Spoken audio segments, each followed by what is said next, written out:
Buenas noches a todos y todas. Bienvenidos al auditorio. Tenemos el inmenso placer de recibir a Guillaume Leblanc de la Universidad Paris-Cité y a Marcelo Rafín de la Universidad de Buenos Aires y del CONICET. Y dejo Marcelo presentar a ambos y un gran agradecimiento a los dos. Y también un agradecimiento a Agustina Blanco que va a hacer la traducción simultánea de esta charla. Que lo disfruten. Bueno, muchas gracias, Juliette. Buenas noches a todos, a todas, a todes. Para mí realmente es un placer estar esta noche aquí en este evento, la Noche de las Ideas, edición 2024, sede Buenos Aires, para presentar al querido colega Guillaume Leblanc. En primer lugar, quiero agradecer muy particularmente la invitación a participar del evento al Institut Français de Argentina, a la Embajada de Francia, a la Argentina, a la Alianza Francesa de Buenos Aires, que nos está acogiendo esta noche, a la Fundación Medife y muy especialmente al Centro Franco-Argentino de Altos Estudios de la Universidad de Buenos Aires y muy especialmente a su directora por Francia, Juliette Dumont, por esta invitación. Bueno, como decía, para mí es un honor y un placer, una gran alegría poder presentarles esta noche a Guillaume Leblanc. Guillaume es filósofo y es escritor y, como Juliette acaba de decir, es profesor de filosofía social y política en la Universidad de Paris-Cité y también es miembro del Instituto Universitario de Francia. El trabajo de Guillaume se centra sobre todo en la cuestión de la crítica social. Más concretamente, Guillaume estudia las fronteras entre precariedad, exclusión, vida digna y normalidad. También quiero decirles que Guillaume es un especialista en la producción, en la obra de Georges Canguilhem y de Michel Foucault. Y en parte, por ese lado también viene nuestro vínculo. Es un autor muy prolífico, tiene publicados alrededor de 20 libros que han sido traducidos a varios idiomas, entre otros al castellano, de manera tal que si quieren conocer más su trabajo, pueden leer obviamente sus trabajos en sus libros en lengua original, y si no, traducidos al castellano. En Argentina han sido publicados Les maladies de l'homme normal, es decir, las enfermedades del hombre normal, de 2004, El pensamiento de Foucault, que es de 2006, y Vidas ordinarias, vidas precarias, de 2007. Y también quiero mencionar un libro bastante reciente del año 2022 de Guillaume, que no está aún traducido al castellano, pero que tiene mucho que ver con la temática que va a desarrollar esta noche, en esta sesión, que se llama La solidarité des éprouvés, une histoire politique de la pauvreté. Bueno, para quienes no me conozcan, Juliette es una breve presentación, lo reitero, mi nombre es Marcelo Rafín y soy profesor de filosofía y de sociología en la Universidad de Buenos Aires e investigador en el CONICET. Sin más, voy a darle la palabra a Guillaume, luego vamos a tener un diálogo a partir de algunas de las ideas que Guillaume va a exponer esta noche y luego abriremos un espacio para diálogo con ustedes, así que si quieren ya ir preparando alguna pregunta, alguna intervención, los invito a hacerlo.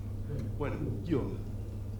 Merci beaucoup. Muchas gracias, Marcelo. Es un placer volver a vernos aquí en este hermoso lugar. Estoy muy contento de poder exponer algunos puntos que me importan mucho y que tienen que ver con la práctica de la filosofía que yo realizo en relación justamente a estas líneas de falla que dan el título a nuestra Noche de las Ideas y que constituye también nuestro presente, porque es cierto que hoy estamos sobre una cantidad de líneas de falla que definen nuestro presente y que pueden en cualquier momento convertirse en fracturas reales líneas de falla medioambientales, líneas de falla políticas, sociales. Y hoy, obviamente, deseo inscribirme en esas líneas de fallas, la fractura social en particular, en la medida en que voy a intentar pensar en esos límites, pensar en el límite y situándome en ese reparto natural, entre comillas, que ya ni siquiera se cuestiona o que se cuestiona poco, el reparto entre la pobreza y la riqueza. Y ya que hemos hablado de Foucault, pienso en particular en el primer prefacio escrito por Foucault en este libro que se llama La historia de la locura, en 1961. Foucault escribe allí que habría que hacer una historia de los límites, una historia de estos gestos oscuros necesariamente olvidados, a través de los cuales una cultura rechaza algo que para ella será el exterior. Lo que planteo yo es muy simple: cómo hemos constituido la pobreza en el seno de nuestras sociedades como algo exterior a nosotros, cómo en el fondo nos las hemos arreglado para construir, edificar, naturalizar ese límite entre riqueza y pobreza, entre vidas llamadas ricas y vidas llamadas pobres. Y destaco, siguiendo a Foucault, que ese reparto, entre comillas, constitutivo, esa línea de falla que conforma un conjunto de fracturas sociales que se reiteran sin cesar en nuestras sociedades, destaco que ese reparto se produce cierta alteridad. Quiero decir con esto que a fuerza de situarnos del otro lado del límite, los más pobres, los necesitados, los excluidos, hay muchísimos términos y habría que detenerse en ellos, terminan ellos siendo considerados como el otro. Y si son un otro, no es porque tengan una cualidad que los haga distintos, sino que precisamente se los ha vuelto diferentes porque están más acá, están definidos de esa manera por los que están del otro lado del límite. En Francia hay una película conocida, seguramente la conozcan algunos, Los unos y los otros. Son los unos los que producen los otros. Los unos producen vidas distintas a partir de echarlos y ponerlos más allá del límite a los demás. ¿Cómo es que llegamos a pensar a la persona en situación de pobreza como una vida otra, distinta, una vida que casi consideramos en el fondo como de menor importancia? Esa es la pregunta que me gustaría plantear en poco tiempo. Y lo hago porque hago filosofía, obviamente, pero como decía Foucault también, a propósito de las cárceles, él decía: yo percibo lo intolerable de la pobreza, es decir, esta edificación de la línea a través de la cual algunas vidas se vuelven otras. Y percibo esto porque en el fondo no considero que mi trabajo de filósofo sea un trabajo solitario que yo hago en mi despacho rodeado de libros. Obviamente que hay esa dimensión en el trabajo de la filosofía, pero considero ante todo la filosofía como un trabajo de campo, un trabajo que apunta a dialogar con las personas, y en ningún caso para mí filosofar es filosofar sobre, no es una filosofía que venga desde arriba. Cuando filosofamos sobre algo tenemos la ilusión de dominar esa cosa. Para mí filosofar no es sobre, sino filosofar con personas. Considerar que la filosofía no es únicamente fruto del filósofo, sino también de todas las personas que piensan su experiencia y que al pensarla producen una forma de filosofía. La filosofía para mí es justamente recibir de la manera más hospitalaria posible esa filosofía de las personas en situación de pobreza, de exclusión, de precariedad. Y esto es lo que intento hacer en ese sentido, volviendo a la etimología de la palabra concepto que define la filosofía. La filosofía es una creación de conceptos desde Nietzsche, desde Deleuze. La filosofía es crear conceptos. ¿Qué es un concepto en el sentido etimológico? Es tomar, conquipere, tomar algo, una experiencia, y está ese con que designa, es tomar una idea con una experiencia. Y este es un punto muy interesante porque no hay un pensamiento si no hay una recepción de la idea, de una experiencia que le da la profundidad.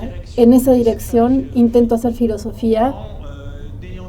No tuve la suerte de entrar en discusión, de entrar en diálogo con asociaciones de lucha contra la exclusión. La más importante de ellas se llama ATD Quart Monde, Actuar Todos por la Dignidad, se llama, fundada por el padre Brzezinski en los años 60 en Francia.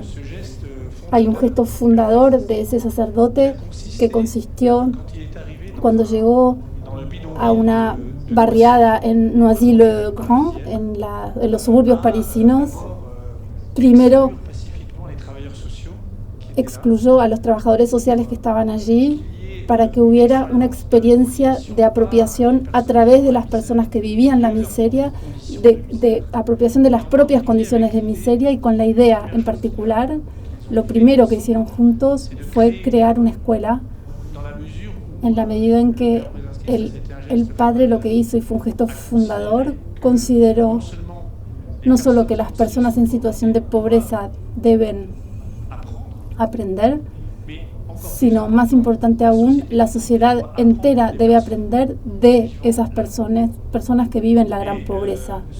Ese gesto, según el cual existe un saber del pobre, es lo que yo experimenté en persona durante 4 años, haciendo con un protocolo muy preciso de filosofía social elaborado por esta asociación. Junto con otros 2 o 3 filósofos, hacíamos filosofía social con las personas que estaban en esa situación, que vivían la exclusión. Esa experiencia me dio realmente la convicción absoluta de que la vida pobre no es en absoluto una pobre vida. Y esa convicción es la que me gustaría defender ante ustedes, intentando entender por qué la vida pobre no es una pobre vida. Y lo haré volviendo al tema de la riqueza de la vida pobre, sin idealizarla, por supuesto, y por otra parte preguntándome por qué esa vida pobre, en el fondo, es sin cesar considerada como una vida pobre. La riqueza de la vida pobre me resulta excepcional ver que si consideramos la noción de pobreza desde la idea misma del trabajo, para esto podríamos concentrarnos en una distinción que puede establecerse desde el principio del siglo XX en un texto llamado Los Pobres, en el cual Simmel, 1908, propone una distinción entre el pobre trabajador y el pobre que solo es pobre. La sociología de la pobreza comienza a través de un gesto sumamente importante que propone intentar depurar el fenómeno de la pobreza, desviándose del que llama el trabajador pobre, el panadero, por ejemplo, para interesarse únicamente por el que es pobre y únicamente pobre. ¿Cómo lo define? Lo define como aquel que necesita una relación de apoyo, una institución social para que lo ayude para poder continuar existiendo. En otros términos, el pobre no existe en sí mismo, sino que existe dentro de la relación de cuidado que le permite existir. Es una definición relacional de la pobreza. Entonces, que tiene el mérito de demostrar justamente que no hay pobreza en el sentido absoluto del término, sino que hay el inconveniente que tiene la definición, como toda definición, es que exfiltra del análisis esta zona gris de los trabajadores pobres, que son las personas que conocemos hoy en día, y más aún con formas dramatizadas, que tienen un trabajo, pero que no logran vivir de su trabajo, y que están condenadas a vivir en casa de unos, en casa de otros, en un camping, en el auto, cuando en realidad son personas que trabajan. ¿Por qué hago esta distinción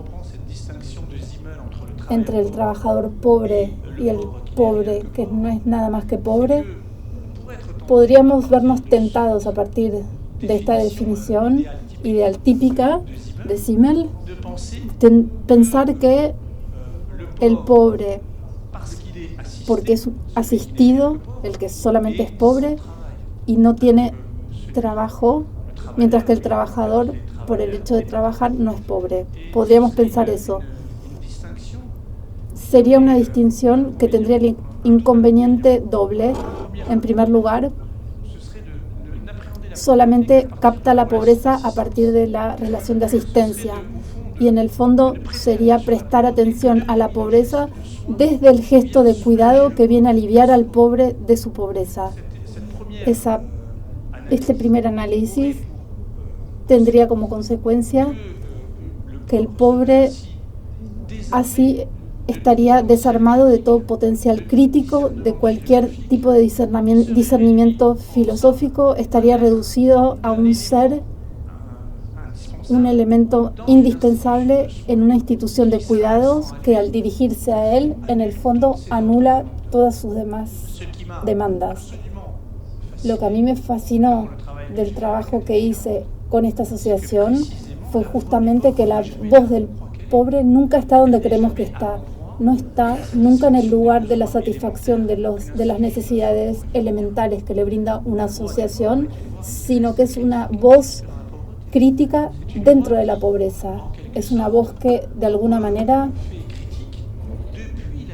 critica a partir del análisis de la pobreza. Y obviamente esta primera definición podría desaparecer si nos quedáramos con el análisis de Simmel. Y el segundo riesgo que podemos ver en el análisis de Simmel es esta relación con el trabajo. Por un lado, el pobre, que solo es pobre y está privado de trabajo, y por el otro lado, el trabajador, porque por más que sea pobre, no lo es del todo porque tiene trabajo. Pero en realidad, cuanto más profundizamos en la pobreza extrema, más nos damos cuenta que la pobreza es un verdadero trabajo. Nos damos cuenta que vivir en condiciones de pobreza es un auténtico trabajo. Y voy a ir hasta el punto más extremo de la miseria. Esas personas que están en la calle, en situación de calle, y viven afuera. Se puede pensar en nuestras representaciones, que son personas que tienen una relación recalcitrante con el trabajo, son reacios a trabajar, o son perezosos, o inclusive más cosas aún. Basta con acompañarlos algunos días para darnos cuenta del activismo alienado que tienen que realizar para poder mantenerse en la vida cotidiana.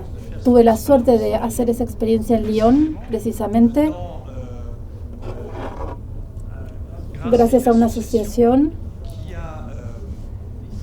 que elaboró mapas de la gran metrópolis de Lyon y trazó las líneas de movilidad de ciertas personas que vivían en condiciones de pobreza extrema, y nos damos cuenta de que el trabajo del pobre en el día a día es un trabajo de movilización psíquica también para poder resistir en esa pobreza, y el trabajo es absolutamente vertiginoso.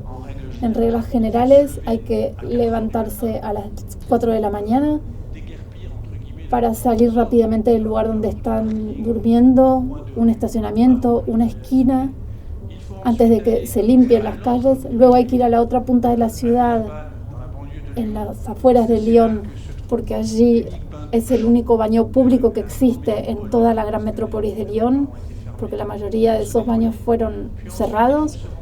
Ahí se asean, luego pasan a su lugar de mendicidad, que quizás está en la otra punta de la ciudad, o sea, es la vereda propia de cada uno. Después acuden a tal institución para beneficiarse de un apoyo financiero. Luego, por la noche, acuden a tal restaurante solidario para poder comer y volver de nuevo a ese pedacito de vereda en el que pasan la noche. Realmente es un atletismo general. Hablamos de los Juegos Olímpicos de París y para eso están limpiando los lugares públicos para que no haya lincheras, pero habría que hacer una apología del atletismo que realizan estas personas en situación de calle, porque justamente no estoy seguro de que alguien pueda aguantar en semejantes condiciones. Este es un ejemplo para mostrarles que podemos definir la extrema pobreza como el hecho de estar encerrado dentro de un trabajo que ni siquiera es definido como trabajo. Ese es el escándalo de la pobreza. La persona que vive en situación de pobreza es un trabajador, pero al no tener trabajo, el trabajo que produce para poder sostenerse en esa condición no es considerado ni reconocido como un trabajo. Podríamos, obviamente, también pensar en las condiciones extremas de esas vidas, en las formas del neoliberalismo contemporáneo en particular, aquí también en América Latina. Pienso en particular en el hecho de que con la privatización de numerosas empresas públicas, la desreglamentación, la flexibilidad del mercado laboral y la privatización de los servicios básicos, la energía, la salud, ser pobre se ha convertido aún más en América Latina y en particular en países como Argentina o Brasil. Es un trabajo en el subcontinente urbano de los sectores informales. El hecho de recolectar residuos para recuperar materiales que puedan ser reutilizados y de allí obtener un ingreso, la recolección de cartón, de metales, de plástico, se asemeja al trabajo de los sin trabajo y eso asigna también al pobre a la obligación de trabajar. Es tan cierto que la ciudad de Buenos Aires justamente, y es muy interesante también como iniciativa, registró en 2006 sobre la base del voluntariado a 13.000 cartoneros para que tengan la tarjeta de recuperadores de residuos y así a través de esa tarjeta, al menos simbólicamente, el indigente finalmente obtiene un estatuto de trabajador en cierto sentido. Es un punto que merece ser estudiado. En el fondo, si la pobreza es un trabajo, si vivir en condiciones de pobreza casi es lo que puedo yo llamar un deporte de combate, puesto que aguantar en esas condiciones es muy difícil, ¿por qué entonces hemos convertido al pobre y a la pobreza en algo invisible? ¿Cuál es el juicio de valor que nos ha permitido despreciar a esas personas? Los juicios de valor que afirman que el pobre es un vago es algo que está tan incorporado en nuestras maneras de pensar habituales que en el fondo hemos creado una suerte de opinión común que fue justamente posible, y esa es la fase visible del iceberg, es posible a partir de un reparto originario, y con esto también nos remitimos a Foucault, un reparto originario en los relatos que podemos tener sobre las vidas. Cuando miramos los archivos y los escudriñamos, hay un reparto originario entre las vidas ilustres que son dignas de archivo. En el frontón de ese gran monumento francés que es el Panteón, en París, hay una frase que dice: a los grandes hombres de la República, la patria agradecida. Lo mismo podríamos decir de los archivos. Los relatos de las vidas ilustres son millones, en cambio las vidas oscuras, las vidas anónimas, las vidas que casi nunca percibimos, son relatos que faltan. Hay un reparto entonces en el archivo de las vidas que remite ya a una especie de violencia que se hace a ciertas existencias. Hay vidas dignas de ser narradas y que se constituyen como sujeto, mientras que hay otras vidas que se silencian, que no se ven. La ausencia de huellas es lo que las caracteriza. Son vidas infames, como llamaba Foucault, vidas que no pueden ser esclarecidas sino en el momento en el que tienen un choque con el poder. Ahí sí el poder se aferra de ellas y las caracteriza como vidas peligrosas, etc. Precisamente uno de los responsables de ATD Quart Monde, Bruno Tardieu, decía esto, y es una frase muy atinada: la gente que vive la miseria, esta es otra dimensión de la violencia a los pobres, la gente que vive la miseria se ve hablada, pensada por otro. Y obviamente no solo el pobre no tiene archivo ni rastro, sino que se habla de él, y se habla mucho de él con juicios que se quieren muy definitivos. Voy a citar a Pierre Bourdieu en las Meditaciones Pascalianas, dice lo siguiente, hablando de los muy pobres: excluidos del juego social, esos hombres desposeídos de la ilusión vital de tener una función o una misión, pueden, para escapar a ese no tiempo de una vida en la cual no pasa nada y donde no hay nada que esperar, y para sentir que existen, recurren esas personas a actividades que, como la apuesta a los caballos y demás juegos de azar de todas las villas miseria y de todas las favelas del mundo, etcétera, etcétera, dice. Es una frase terriblemente alta para vidas que son terriblemente bajas. Y lo que constituye, lo que termina de desposeer a la persona que vive la extrema miseria es esa mirada. El pobre, en el fondo, es aquel que se torna invisible, inaudible, y termina siendo ni siquiera percibido como un individuo, ni la consistencia de un sujeto tiene. Ese es el colmo del desprecio social, hacer que alguien que está ahí, uno ni siquiera lo considera como realmente presente. Axel Honneth decía: tenemos el poder de dar testimonio de nuestro desprecio social para con una persona presente, haciendo como si esa persona no estuviera allí. Ese es el colmo del desprecio social, y eso podría asemejarse a una muerte social. Para culminar con este análisis, quisiera sugerir algunas pistas para luchar contra esas pobres representaciones de la vida pobre y volver a una suerte de defensa y de alegato de la riqueza de la vida pobre, sin idealizarla, obviamente. En primer lugar, diría que es urgente constituir un archivo de las vidas pobres. Es lo que hace la asociación ATD Quart Monde en una ciudad de los suburbios parisinos, y vemos ahí también que hay un reparto entre el centro de la ciudad, donde está el panteón para los vidas ilustres, y los suburbios que recoge los testimonios de las personas con vidas pobres. Pero ese archivo debería ser trabajado, analizado no únicamente como un conjunto de testimonios, porque en general cuanto menos poder tenemos, más se nos pide que demos testimonio, y cuanto más poder tenemos, digamos que hay que constituir ese archivo de vidas pobres para detectar allí una crítica social que realizan esas personas que son objeto de la exclusión.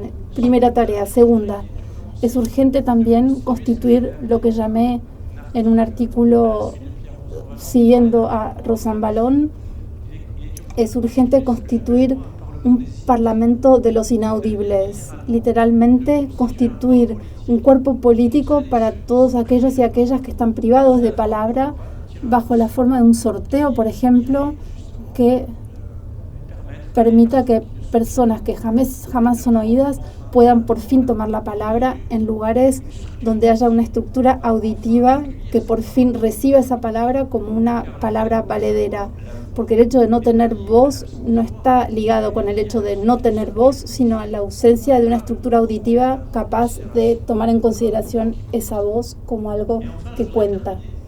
Y por último, esta presentación quisiera terminarla hablando de una utopía que me parece que las personas que viven la extrema pobreza representan.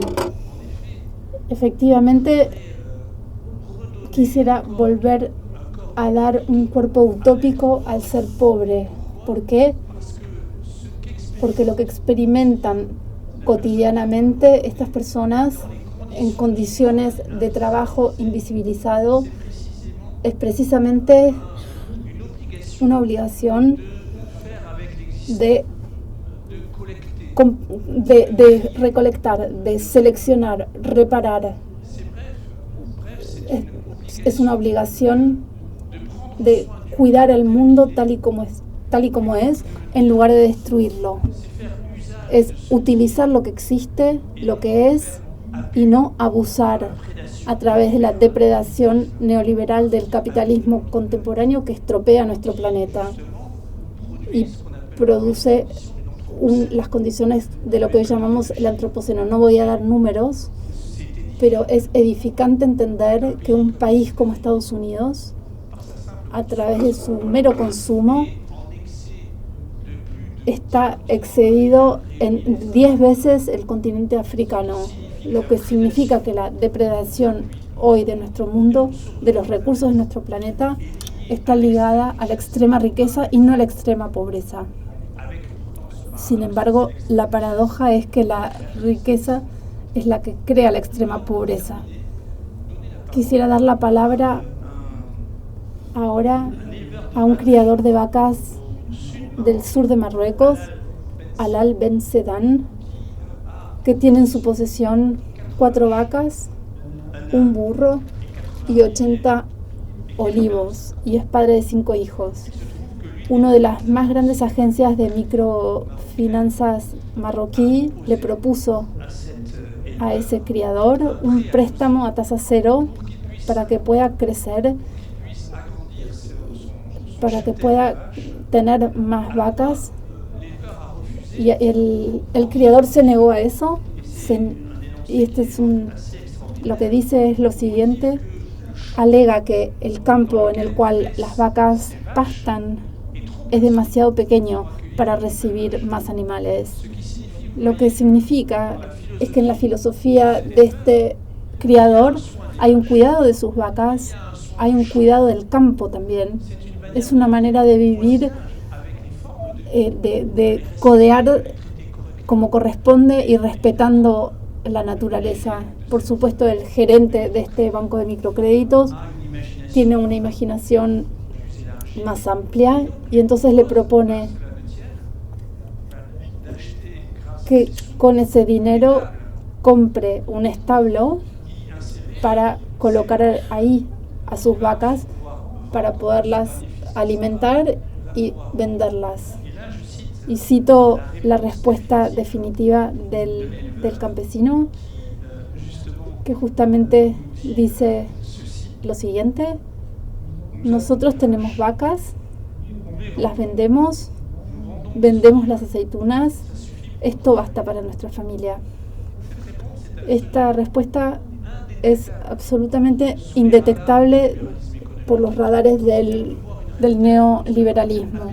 Para el neoliberalismo es una respuesta arcaica, aberrante, de alguien que queda aferrado a las tradiciones y que debe verse desbordado por la modernidad económica. Y les pregunto yo, sin embargo, si fuera Ben Sedan el que tiene razón y no el banquero, si fuera él que en las condiciones de nuestra vida actuales estuviera adelantado, un mundo adelantado en lugar de retrasado, si fuera él el pionero y no la persona que viene atrás.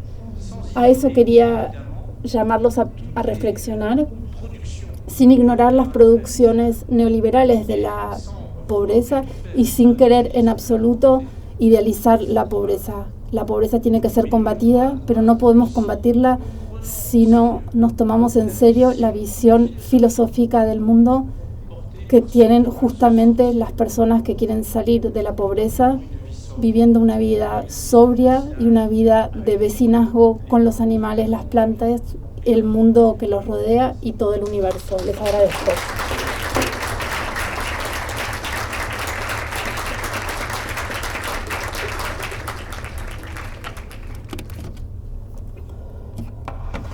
Muchísimas gracias, Guillaume, por la excelente intervención que nos ha dejado pensando sobre un número considerable de cuestiones en torno de esas vidas pobres, vidas precarias. Muchas cosas me gustaría retomar de lo que dijiste. Primero me voy a limitar por cuestiones de tiempo a algunas de esas cuestiones centrales que fuiste mencionando. La primera que me gustaría retomar es tu definición o la noción que nos diste de la filosofía, tu visión sobre la filosofía, con la que estoy, por supuesto, totalmente de acuerdo. Pero tenemos que admitir que no es esa la visión mayoritaria, la visión canónica en el mundo universitario, en el mundo académico. Entonces, me gustaría, sobre esta cuestión, hacerte una serie de preguntas. La primera es, ¿a qué se debe que vos pienses la filosofía de esta manera? Concretamente, ¿cuáles fueron las vivencias o las experiencias que te llevaron a pensar, a concebir la filosofía de esta manera? Y relacionado con esta pregunta, quizás tengo la sospecha, por no decir la certeza,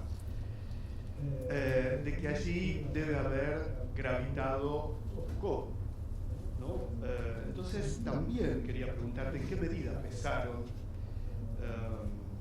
en esa definición de la filosofía las ideas de Foucault. Y también me quedé pensando, en tercer lugar, si en esa redefinición o concepción que tenés de la filosofía no hay también un diálogo silencioso con Le philosophe et ses pauvres de Rancière. Esta es una primera cuestión que te quería plantear.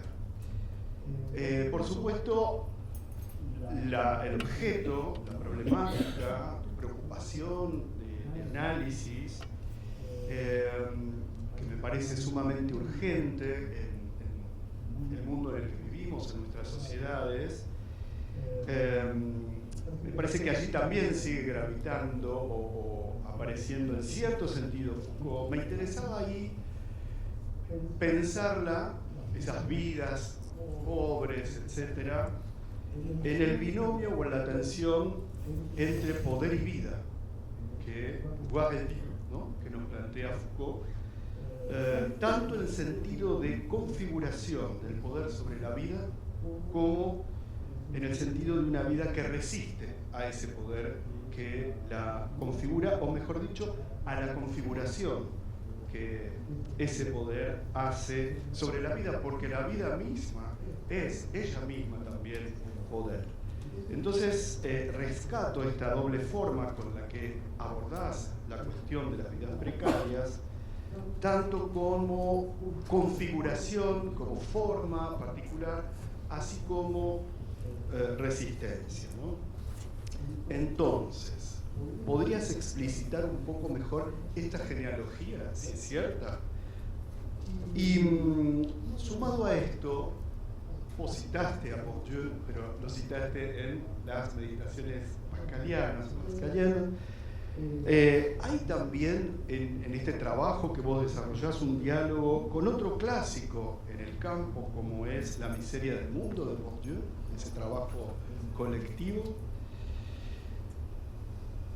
Tercera cuestión sobre la que querría volver fueron tus referencias al neoliberalismo. Y ciertamente, y sé que también haces este diagnóstico, el neoliberalismo se transformó en nuestra racionalidad de época, configurando la hegemonía cultural en la que vivimos. Entonces, querría pedirte si podés desarrollar un poco más ese vínculo que apareció en una serie de referencias en tu intervención, entre las vidas en situación de pobreza, la exclusión, la precariedad y el neoliberalismo. Y finalmente, un punto que me parece muy potente, muy fuerte en tu trabajo, son las pistas que planteaste hacia el final para luchar y para cambiar las representaciones sobre la vida pobre que circulan y que son también hegemónicas, porque son una serie de pistas que se relacionan con el aspecto de la resistencia, justamente, en la forma en que vos entendés esa vida pobre. Y en ese sentido, yo lo que te quería preguntar, o mi pregunta apunta no solo a las representaciones, sino también al lugar de la enunciación. A un lugar de enunciación, de un saber y un conocimiento sobre esas vidas pobres. Porque justamente sobre este punto, querría preguntarte específicamente si la constitución de un archivo de esas vidas pobres contempla, vos lo dijiste, la voz específicamente de esas vidas pobres, pero por ellas mismas. Porque justamente vos nos señalabas en tu discurso que tenemos una percepción sobre, pero cuando nos indicás la posibilidad de hacer un archivo de esas vidas, lo que me interesaba era si esas vidas pueden tomar la palabra en la primera persona del singular y del plural o del plural. Y ellas mismas hacer ese archivo también. Si es algo que vos estás contemplando, porque allí juega ese juego que estableciste a partir del título de la película, de los unos y los otros, los unos y los otros. Y entonces ahí podemos invertir los términos, ¿no? Renverser les termes. ¿Quiénes son les uns? ¿Quiénes son les otros? Bueno, eso para no quitarles mucho tiempo también. Merci beaucoup. Muchas gracias por estas preguntas magníficas que por un lado tienen que ver con la práctica de la filosofía propia y por otro lado la elección de ciertas referencias que me acompañan y por último el tipo de resistencia que pueden realizar los más necesitados contra las distintas formas de poder que los han pasado del otro lado de la línea, como decía al principio. Para ir rápido, diría que efectivamente mi estilo de trabajo filosófico, que no es muy universitario, como bien decís, por más que trabaje de manera universitaria, y la universidad hoy en día también es un lugar de precariedad, hay que decirlo, la condición de los estudiantes y la condición es una condición de precariedad, un lugar, como se dice vulgarmente, es una frase que encontré que me pareció terrible por dos motivos, son razones de género y sociales. Como se dice hoy en los primeros años, se dice que son gente que los que dan clases son personas que hacen el trabajo doméstico. La universidad es un lugar precario, como muchas instituciones hoy, que son instituciones de servicios públicos, instituciones de cuidado. Para poder luchar contra el neoliberalismo, habría justamente que empezar cuidando las instituciones que cuidan a las personas y defender lo común de esas instituciones. Antes de llegar a eso, es cierto que mi trabajo adquirió una orientación distinta desde las enfermedades del hombre normal, porque quise correr el riesgo de filosofar en primera persona, encontrar mi propia voz, porque la filosofía es la búsqueda de la voz atinada, acertada, encontrar un tono con el cual se pueda filosofar. Y eso me resultó evidente a partir de la referencia de la que hablaste, Georges Canguilhem, que tenía esta frase en un libro fundamental de 1966, Lo normal y lo patológico. Él dirigió la tesis de Foucault, Canguilhem, y tiene esta frase extraordinaria que dice: la filosofía es una reflexión para la cual cualquier materia extranjera ajena es buena y toda buena materia es ajena. O sea que no hay buena filosofía sin materia ajena. Hay que ir a enchufarse afuera de la filosofía para que la filosofía tenga sentido. La práctica de la filosofía existe cuando está desorbitada, cuando sale de su órbita propia, para poder justamente estar en contacto y en confrontación directa con experiencias. Canguilhem sabía de lo que hablaba porque hizo estudios de medicina después de la filosofía. Hasta su tesis llegó a ser en medicina. Y sé, porque lo conocí, tuve esa suerte, que practicó medicina resistiendo en 1940 porque hizo una amputación de un amigo resistente. Es un estilo de filósofo entonces que consiste justamente en confrontarse con la medicina para poder pensar la cuestión de la enfermedad. ¿Cómo podemos pensar la exclusión, la pobreza, si no nos confrontamos a ella, a la vida de las personas? Si no entramos en un diálogo, y precisamente ese afuera para mí es fundamental, y eso es lo que me permite quedarme dentro de la filosofía. No hay un adentro de la filosofía porque hay un afuera que no deja de pedirle al filósofo que salga de la filosofía. Nunca la filosofía es tan ella misma como cuando sale de ella misma. Ese es mi enfoque de trabajo, refiriéndome también, obviamente, a Michel Foucault, de quien hablaste, a Rancière también. Son personas que no dejaron nunca de trabajar adentro distintas formas de experimentos que eran experimentos colectivos. Y esto me permite avanzar rápidamente hacia la cuestión de la relación entre el poder y la vida, que decías, y el problema de la resistencia.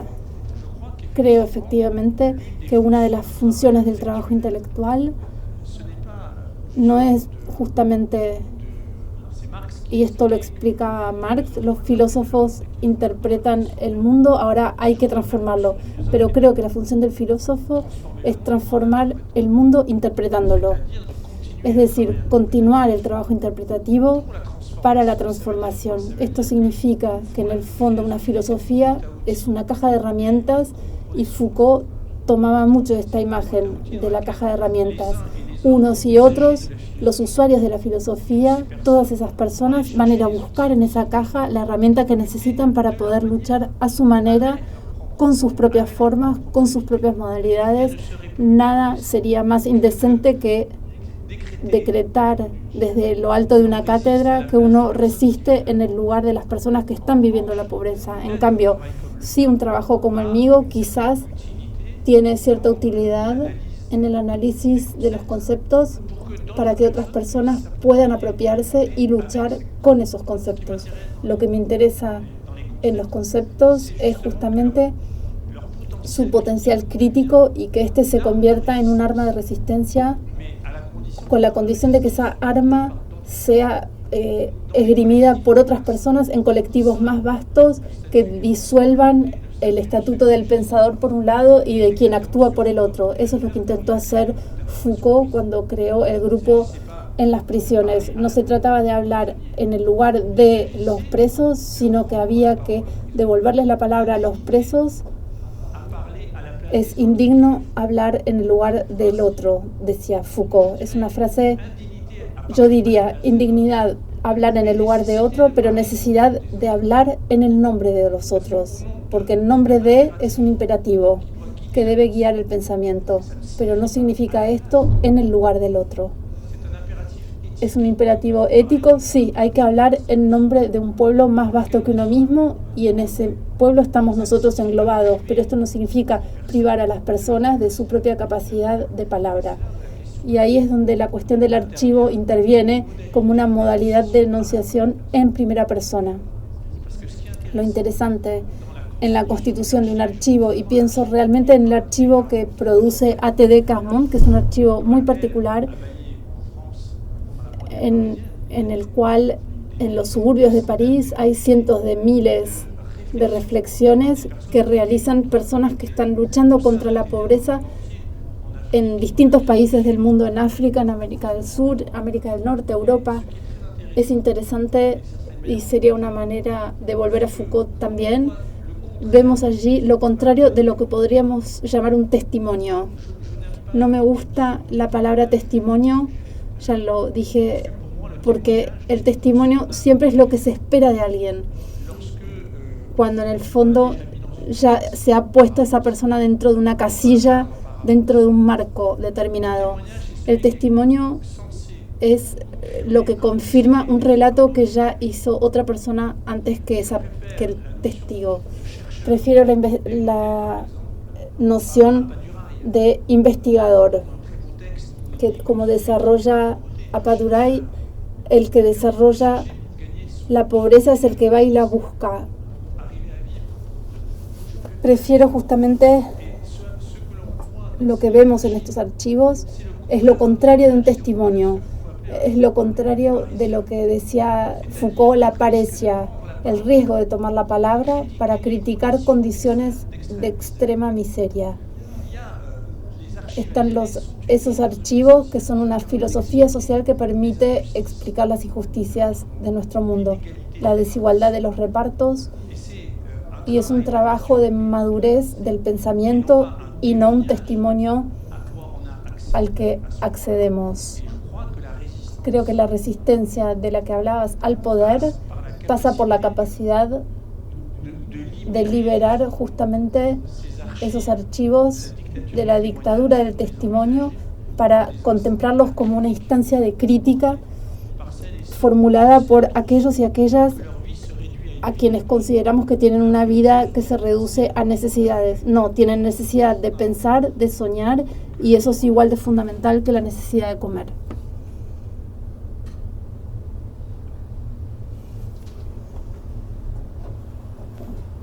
Muchísimas gracias, Guillaume.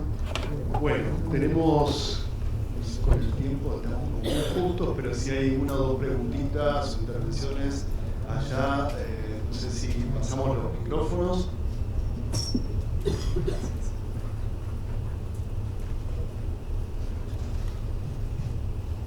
Bueno, gracias por este espacio hermoso. Reivindicando a Jean-Paul Sartre, en el prólogo de Los Condenados de la Tierra de Frantz Fanon, va a decir que Europa ya no es el sujeto, sino que es el objeto de la historia, ¿no? Acá en Argentina hubieron 30.000 desaparecidos que todavía los estamos pagando caro, ¿no? Durante el Mayo francés no murió nadie, ¿no? Estamos pagando caro los 30.000 desaparecidos, con lo que pasó hace poco. La violencia quedó en mano de la derecha, el monopolio de la violencia. El neoliberalismo acá en Argentina nos llevó a un 53% de pobreza, 25% de indigencia. Estamos en niveles de Europa durante 45 en adelante, a niveles de Europa, y con el neoliberalismo nos llevan a niveles de África, ¿no? De convivencia, estudios sociales, ¿no? Esto se ve en la música, en las cumbias villeras, por ejemplo, ¿no? Sensación de impotencia, de fugarse la plata, estas cuestiones, ¿no? Que ejerce el neoliberalismo, ¿no? Carlos Marx va a decir, en la crítica de la filosofía del derecho, va a decir que interpretar el mundo para cambiarlo. Hay que usar la crítica como un bisturí, ¿no? La teoría como un bisturí, no solo la praxis, ¿no? Y va a decir también que la violencia es la parte de la historia, ¿no? Acá tuvimos un 2001, que luego, gracias a 2001, se incluyó gente, se generaron 6 millones de puestos de trabajo, el movimiento feminista también, con la inclusión de los trans en los ámbitos laborales, ¿no? La igualdad de la mujer, el derecho al aborto, ¿no? Que ya en otros países, como Francia en los 70, en Rusia en los 20, ¿no? Es muy importante la cuestión de la subjetividad y cómo las subjetividades históricas resisten a estos movimientos, ¿no? Bueno, eso, gracias por la charla, muy interesante.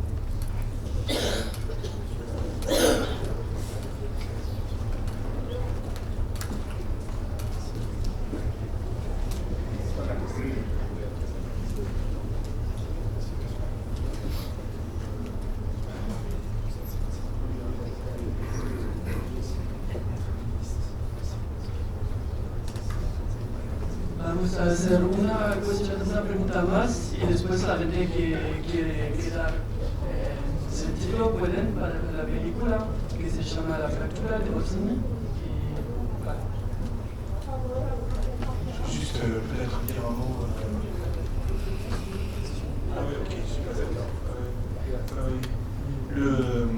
Muchas gracias por esta reflexión que usted aporta sobre la violencia interna en el neoliberalismo. Sobre esto, efectivamente, la situación en Argentina desde la dictadura, en particular, uno de los análisis que estamos haciendo sobre la relación entre el fascismo y el neoliberalismo implicaría entender cómo la condición de una extrema violencia en la toma de poder autoritaria extrema es también la condición muchas veces de una privatización de los recursos en un entorno neoliberal. Esto pasó también en Chile con Pinochet. América Latina, en reglas generales, fue un laboratorio de la importación de las tesis de Friedman, tesis del neoliberalismo americano, y no es casual que ese neoliberalismo se haya implantado en el continente latinoamericano gracias a las dictaduras. Así que hay que pensar muy estrechamente el vínculo entre el fascismo, la conferencia de Francesca hace un rato hablaba de esto, y el neoliberalismo.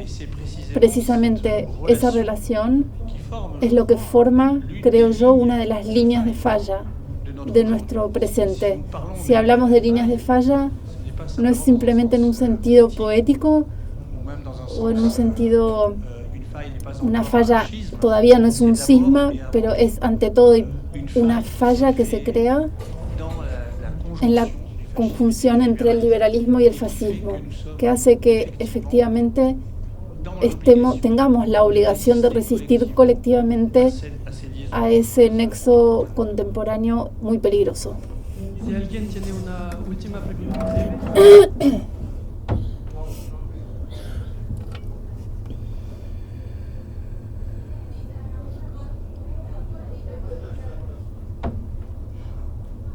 Buenas noches. Me encantó el Parlamento de los Inaudibles. Si conoce algún lugar, algún territorio del mundo donde se haya llevado a cabo.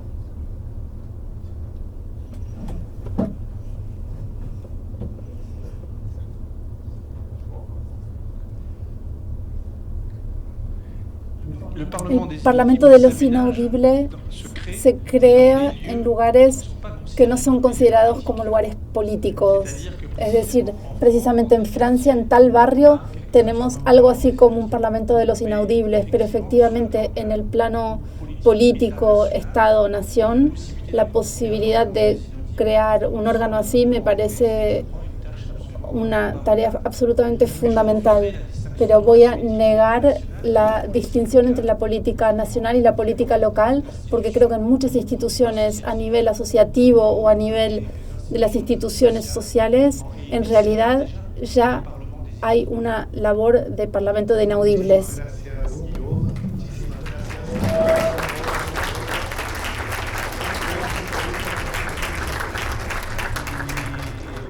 Vamos a tener que